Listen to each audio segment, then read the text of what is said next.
Samantala, kahit pinaburan ng korte ang pamamahagi ng Hacienda Luisita, hindi pa raw tapos ang laban ng mga magsasaka sa Hacienda Luisita. Ito'y marami pa raw kailangang ilatag upang makuha nila ang lupang ipinaglaban, partikular ang sistema ng pagbabayad sa pamilya Cojuangco. Narito ang report ni Mark Salazar. Ngayong final and executory na ang total land distribution sa Hacienda Luisita, ang hamon ngayon ang mismong pagpapatupad sa desisyon ng korte. Ayon sa United Luisita Workers Union o ULWO, kailangan pang ilatag ng Department of Agrarian Reform ang sistema ng pagbabayad sa pamilya Cojuangco. Hindi pa lubos na nasa amin na kasi wala pa kaming inawakan na titulo. Tapos yung mga dapat pang mahawakan ng isang tao na katunayan na sa kanila na nga yung lupa.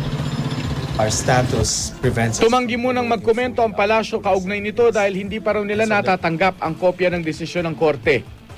Sa pagkakaalam ng ULWO, bawat isa sa mahigit 6,000 magsasakang nakalista sa Memorandum of Agreement noong 1989, tatanggap daw ng 0.7 hectares. Lumalabas na mahigit 30,000 pesos ang babayaran ng bawat magsasaka sa loob ng 30 taon. Isa pa raw problema, marami sa mga nakalista sa 1989 MOA ay patay na. Ang mga kaanak nila ang makikinabang sa lupa. Pero matatagalan ng proseso ng pamimigay dahil kailangan pampatunayang lehitimo silang kaanak ng farmer beneficiaries. Ang talagang nakalista doon, yung mga MOA signer lang. Kaming mga beneficiary lang na union member na hindi nasa kupan doon sa 1989, maring hindi kami mabigyan. Dapat din daw na mapartihan ang mga magsasaka sa 1.3 billion pesos na pinagbentahan ng mga bahagi ng hacienda. Nananawagan naman ng ilang grupo na madaliin ng DAR ang pamamahagi ng lupa.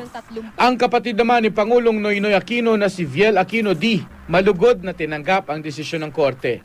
Bagaman hindi pa raw ito napag-uusapan nilang magkakapatid, alam niyang nirirespeto ng pamilya Cojuangco ang desisyon.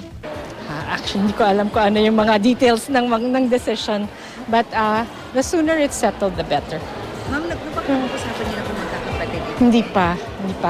And do you plan to meet about this? I think there's nothing we can do anyway, diba? So whatever the court has decided, we will abide. Mark Salazar, GMA News.